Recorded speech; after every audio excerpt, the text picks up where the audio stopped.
we're here and we are talking about spirituality, religion. What is it? What do we believe these days? There's some really maybe potentially wild ideas out there. I just think we're going to get into it and get a little weird. Long story short, I like conspiracy theories. I like questioning things. I like watching YouTube videos, and whether it's right or wrong, I'm like very confused. Welcome back and happy Tuesday, turkeys. How long have we known each other? We've known each other for 2 decades. I am not apologizing for who I am or what I like or the people that I love. How do I be a wife? How do I be a mom? And how do I be myself in all of that? You didn't see that coming, did you? Hello. Welcome back.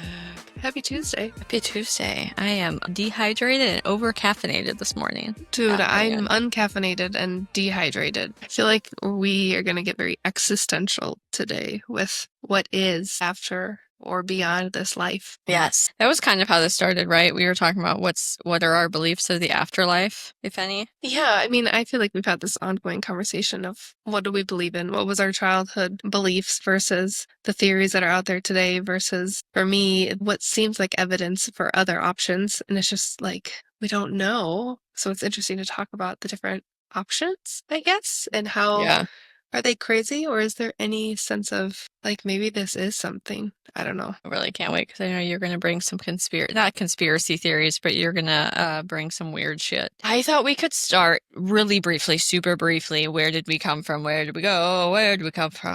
Cotton Eye Joe. What was our childhood? What did we start off with? Yeah, I mean, I don't want to speak for both of us, but I believe we both were in the church and believed in heaven and hell. You could probably get into a little more nuance and detail of it, but it's like, if you're, is it if you're good, you go to heaven, or is it, do you believe in Jesus died to save our souls and then you go to heaven? If you're bad and you murdered someone, you go to hell? Or what if you murdered someone and you believe in Jesus? Like, where do you go?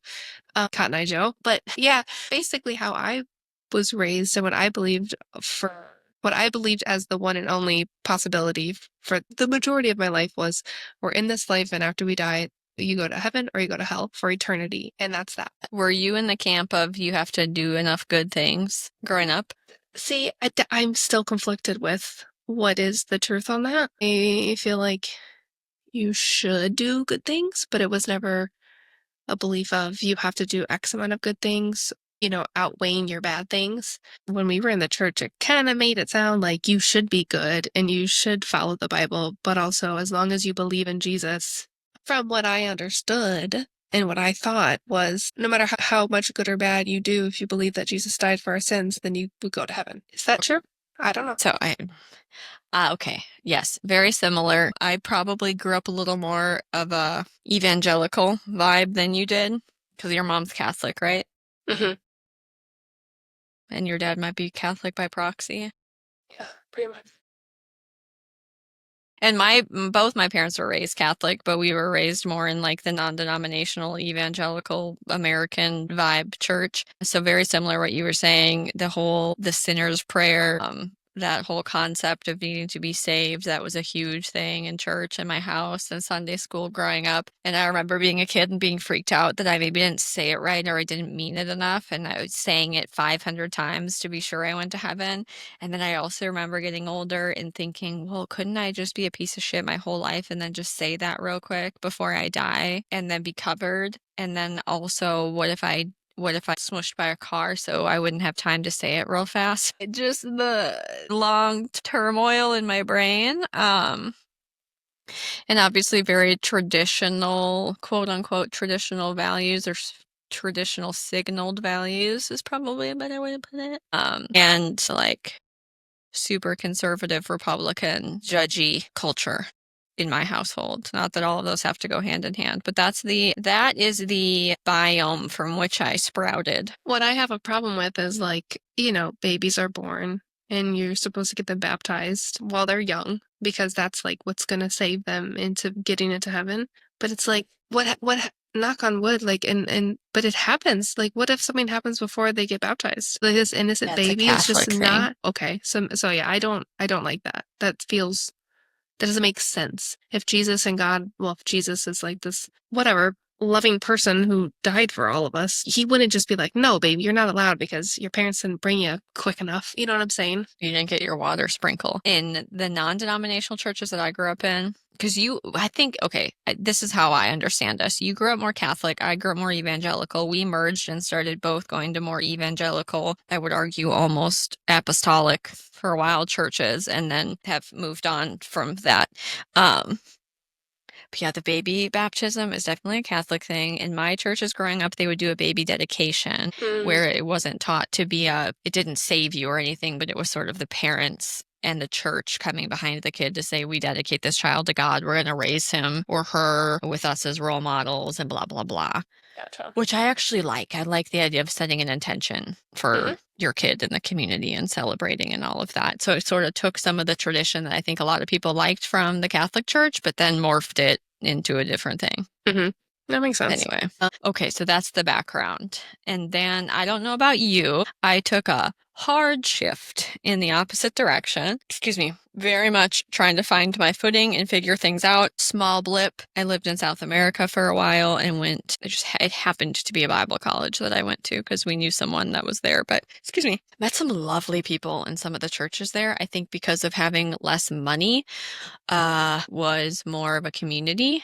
And people took care of each other, and it was a lovely example of what that looked like. And I had come from obviously the American church culture, and a lot of what I had grown up in felt like the American church business culture, where there was a business and a big building and the big bands and sound and equipment and all of this stuff. And the pastors dressed fancy and had expensive vehicles, or I don't know, that wasn't necessarily true in Wisconsin, but some of that vibe. And then I got to Columbia, and the church that I was going to when I was there was just a small church that has an apartment upstairs that the pastor and his family lived in. On Sunday while he was preaching, his wife made a big lunch, and then she fed all of the kids who were at college who didn't have a lot of money, so they wouldn't have, because the school didn't feed you lunch that day. So she did that as like a community and kind of a service thing to them. So I had that experience, and it was so lovely and wonderful. And I came in and did like English classes, like one night a week with some of the people, or helped them with their English homework, which, let me tell you, if you want to feel inadequate, try to explain your own language to somebody that doesn't speak your language. I was like, I don't know anything. Especially English. Oh my yeah, gosh. I was like, I was just born like this. I don't know.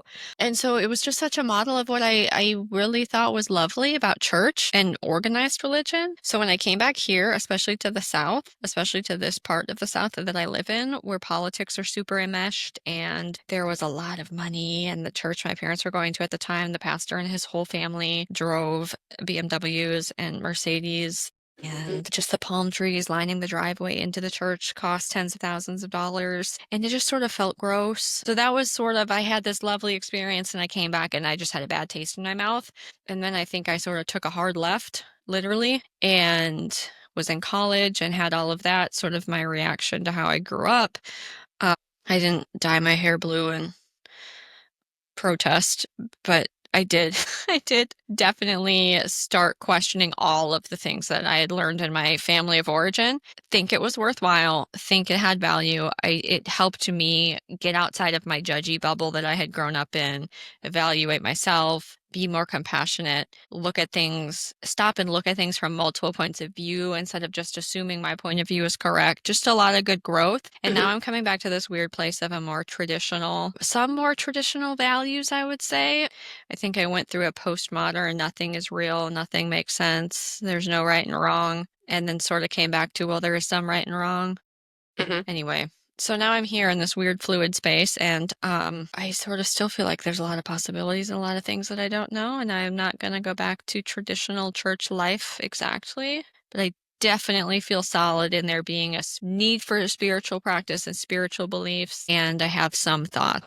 That was a lot. No, it makes sense. I was following. My journey from my origins to now, I would say, is a little more chaotic. Not like it was tumultuous to get here, but it was just like, I feel like for a while well, let me back up.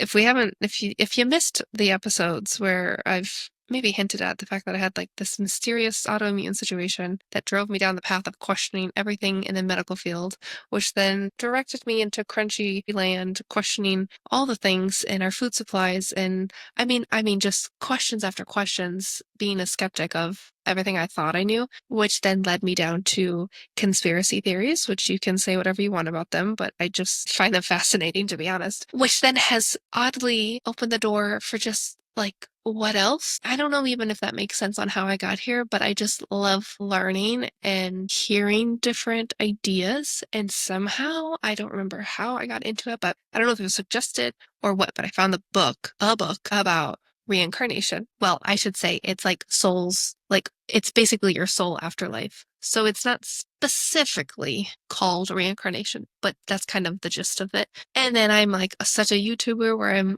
watching videos and all these people like experiencing these things that are so like it feels like such concrete evidence that this could be happening. Whereas like someone's reincarnating back into a different body. Long story short, I like conspiracy theories. I like questioning things. I like watching YouTube videos. And whether it's right or wrong, I'm like very confused as to I don't think there maybe is just one. I feel as though they could be intertangled. Like, I don't know if I'm jumping, but just to give you my rundown of where I am right now, and then maybe we can dive into a little bit deeper. Instead of it being such like, okay, earth, heaven's above, hell is below, what if you go back to your like home base and you reincarnate into whatever is maybe considered a heaven or hell? What if it's a multiverse or like the layers, different planets, different parallel universes where, okay, next time you get reincarnated into this place and this is like your heaven. It's a less stressful life, or maybe but that's shitty because you're like, wow, I'm having a really shitty life. What did I do in my past life? So it's Yeah. like, I don't know. I just feel like things are intertangled and there's so much evidence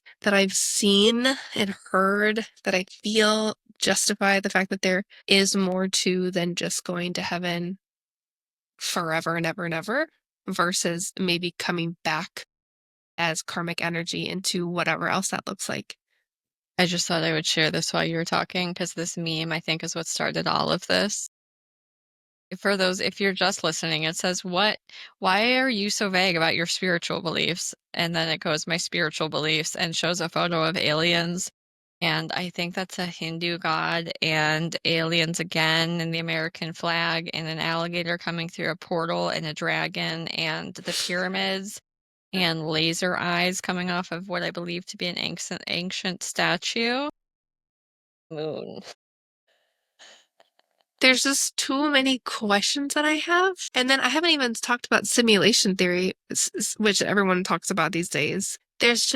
I'm just not sold on one idea. I am sold and I believe in a god or a higher power or whoever may be in charge, but I just don't know if what he's in charge of is exactly what I thought. It's not so black and white for me. Yeah. Okay. I like this. I like this. I think we're in similar phases.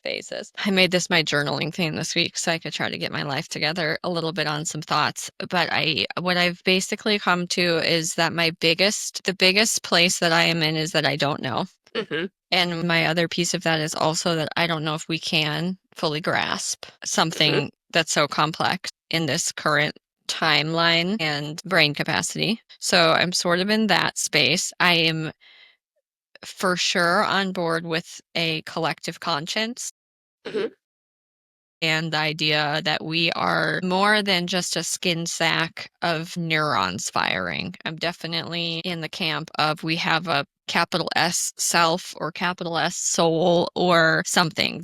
I think there's something of us that extends beyond our physical bodies and extends beyond our current life or timeline or however you'd like to articulate that. And then I sort of think everything else is up for grabs. I'm pretty much on the same page with you.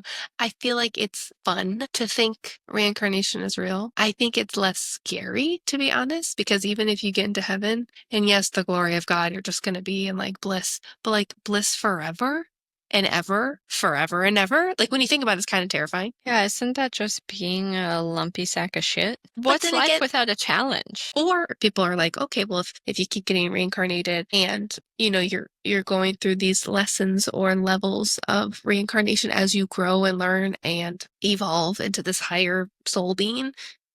The book that I read was talking about how when you do finally get through all the levels, which takes forever, that home base you go back to, like the actual souls, it's kind of like the Disney movie Soul. Is that what it's called? No, it's not Soul. Yeah, I thought that's what it was called. Yeah, there's a Disney movie where they literally have a home base and you can see the little hole and everyone's like jumping, like, ooh, my next leg, ooh, yeah.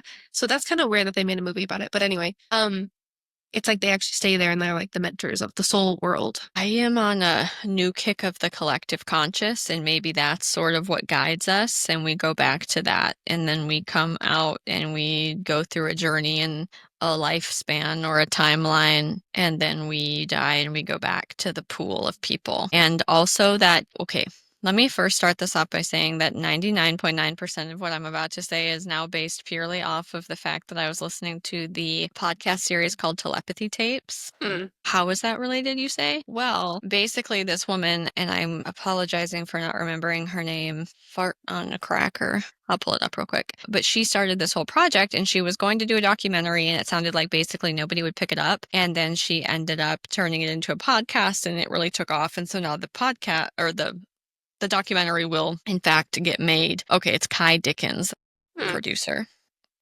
I will, I'll let me just screen share you real quick so I can show it. So that's what it's called, Telepathy Tapes with Ky Dickens. There's a full season out now, season 1, and then season 2 is still in process. But basically, I'm not going to read all of this, but she started off this whole project of these non-speakers, individuals typically with autism who are nonverbal, and they're either their family member or a teacher. So there are all these reports of them being able to telepathically communicate. Mm-hmm.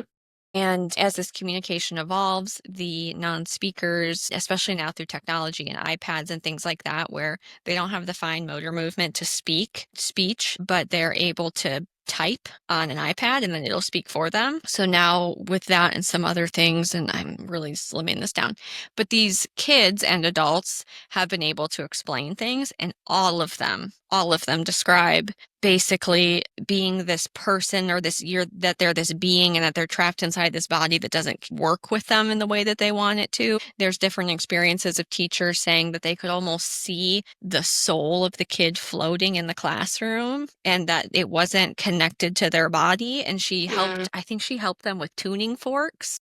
And helped them sort of gain awareness of their physical space, because some of them are the way that it's kind of described is that a lot of these kids are so out of touch with their physical body, but it also stops them from being stuck in their physical body.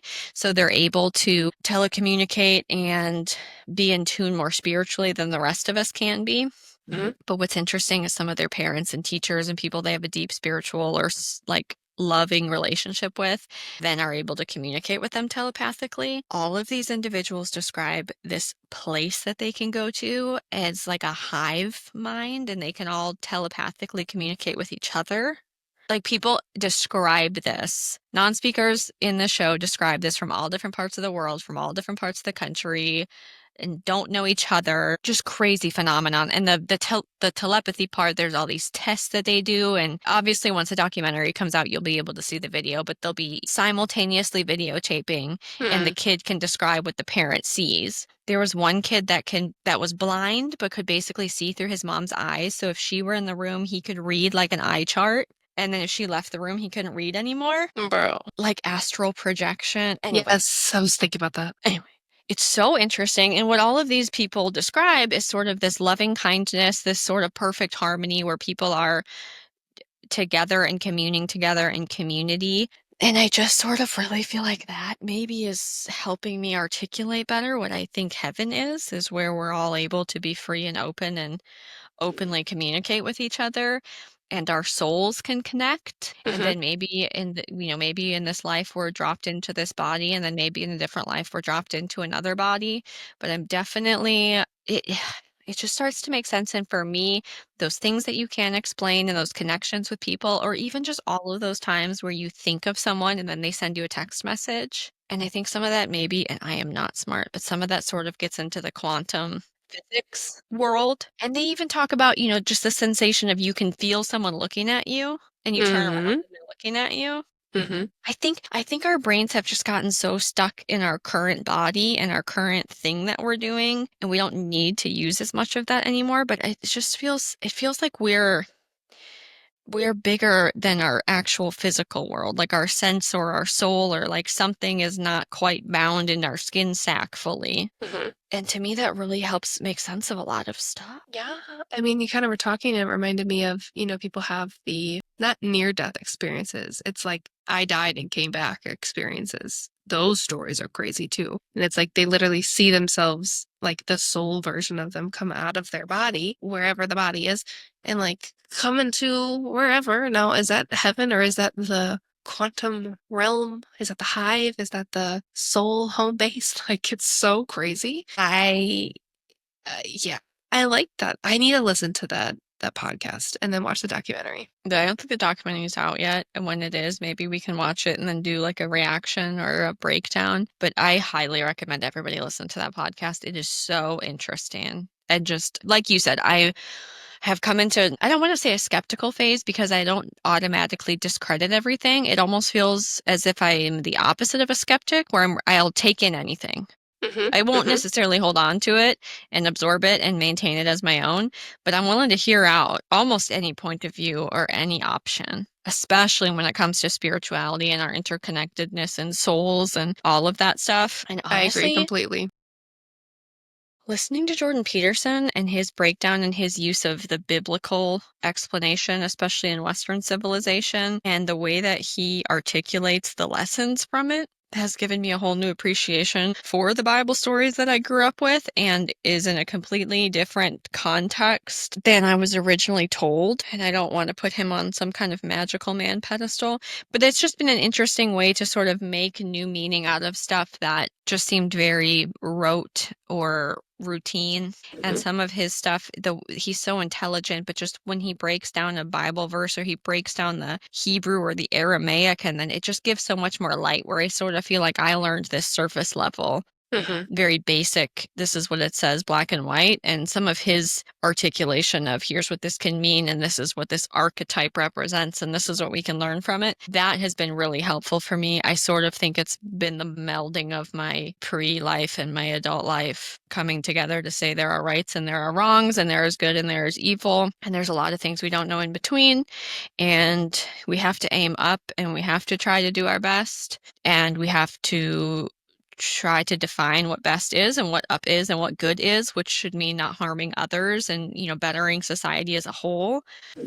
So that has helped me immensely to have some guideposts and articulate my own belief system in that way. But everything outside of that for me is just like up for grabs. Hmm. Yeah.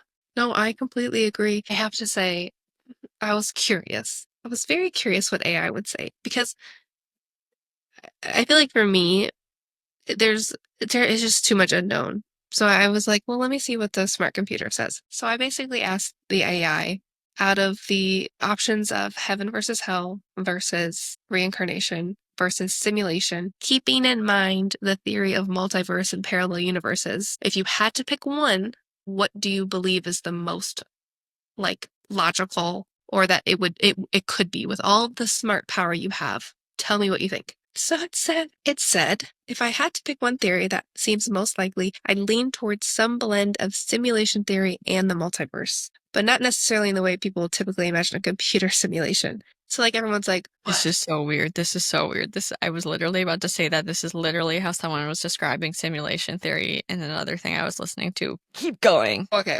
So basically, he kind of goes, I say he, whatever the AI, Chat GPT, goes back a little bit and is like, reality feels too structured to be pure randomness. Consciousness itself is weird.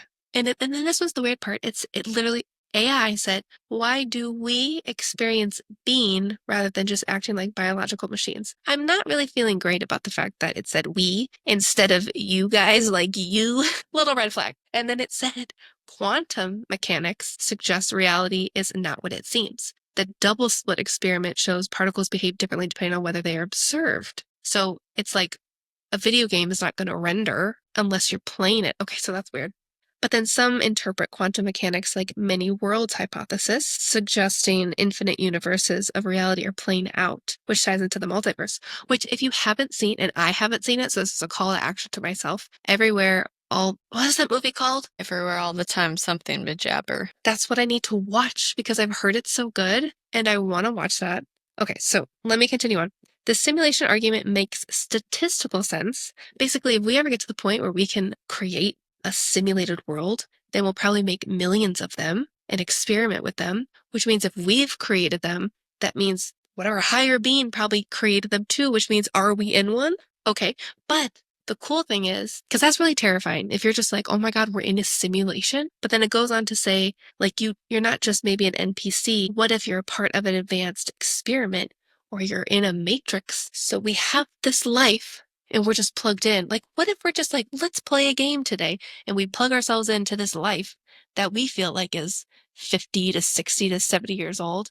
And then we just unplug ourselves. And I was like, that was a fun game, or that was a fun experiment. And you wake up into this other world. Okay, so almost last thing. Everything everywhere all at once. Thank you. That's what everyone needs to watch, including myself, because I've heard good things and I've never actually watched it. But basically, of course, this doesn't mean traditional spiritual ideas are wrong. A simulated reality could still include reincarnation, karma, or an afterlife. It just means they would be mechanics within the system. Heaven and hell could be different servers. Recreation could be respawning in a new scenario.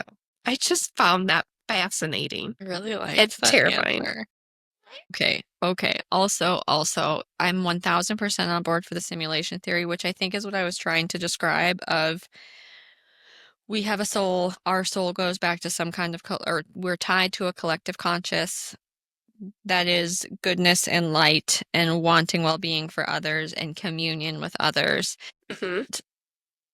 Also, the whole simulation of, again, how I heard it articulated, and I should have written it down and I don't remember, but it was what that was saying. Not that you're in a video game and there's some player controlling you, but that this is sort of an end to a means. And maybe that we are not aware of it in this present moment, but our soul was intentional in inserting itself into this role and playing out in this timeline. And when this timeline ends, it returns back to the collective conscious and then does it again. And I think that thing they were saying, like with a video game map, as you go, the map expands.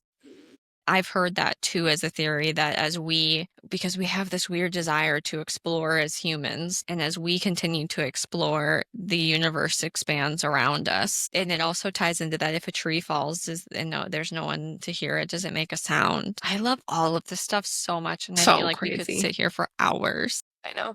Maybe we need a part 2. But in that, I really wanted to ask AI, and I just thought that was very interesting, which kind of proves the point as in we still don't know what it is, but also it could be a mesh of a lot of these things. And we just don't understand because it's so complex. It feels like all of that actually just tied in perfectly together. That's true. I mean, I don't know if AI is being PC to not give you an answer, but it sort of wrapped it all up in a pretty little bow. But do you know what I think we should do a part 2 about next week? I want to go down the Kayla rabbit hole of our angels and demons and aliens all the same thing. My God. Yes, we should. Let's do it. And I keep wanting to say arachnids. What's the right word? What's Bigfoot and all those things? Oh, cryptids? Yes. I knew arachnids wasn't right, but there was an ids noise somewhere in there. That is too funny. Yes, we should. That's my next thing. That's what we need to explore next time, is because everything I just described is a very love and light view of things. And so now I need to have it explained to me, or maybe we should ask AI, where does evil come from? I have so many thoughts. There's so many thoughts. Yes, we should do this next week. I was already feeling a little bit loopy before we started this podcast from my dehydration, but now I'm feeling extra lupitatious. Gosh. Okay. Well, we haven't done a tip in a while, but who cares? I very naturally have a tip of go listen to Telepathy Tapes anywhere you get podcasts. Telepathy Tapes with Ky Dickens. If you're unsure on if you want to listen to the whole thing, you could go on to the Joe Rogan Experience podcast and look up the Ky Dickens episode, because I think it's maybe an hour and a half, 2 hours, and she explains the whole project.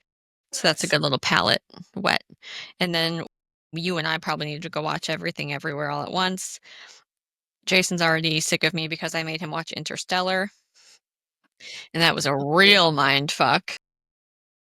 So maybe we'll just add this to the list and really mess him up this weekend. I love that. I need to watch Interstellar. Please do. It's like 3 hours long. We had to watch it in doses because it was freaking us both out so bad. I'm adding that to my list right now. Okay, tell us if you have any thoughts about this, because I'm very interested in your opinions, audience. And I hope this wasn't too chaotic. Come back next week when we talk about evil. Oh, I'm Paint? so excited. Why is that so exciting? I don't know. I'm just curious. Love you. Bye. Love you. Bye.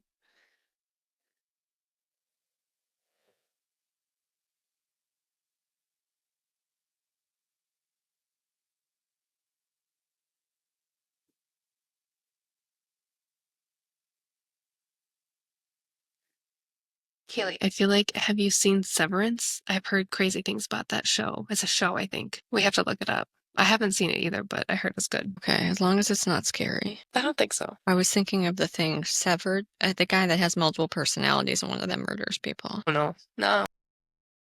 Okay, then we're safe.